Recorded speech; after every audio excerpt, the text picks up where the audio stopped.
Оптимистички настроените аналитичари тврдат дека електрификацијата масовно е навлезена во 30 на земји од светот. Според нив, како праг за ова се сметаат првите 5% пазарно учество на електричните возила во вкупната продажба, после кои следа нагол раст и може да се очекува секоја година овој процент да се зголемува за уште толку.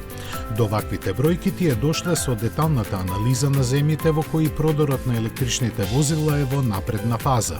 На врвот на листата секако е Норвешка со 80%, а следат останатите скандинавски земји каде пазарното учество на електричните возила се движи од 35 до 60%.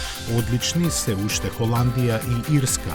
Кина има 24%, Германија 20%, а Соединетите Американски држави само 8%. Најнови земји во кои учеството на новите електрични возила надминаа 5% се Италија и, верувале или не, Бугарија.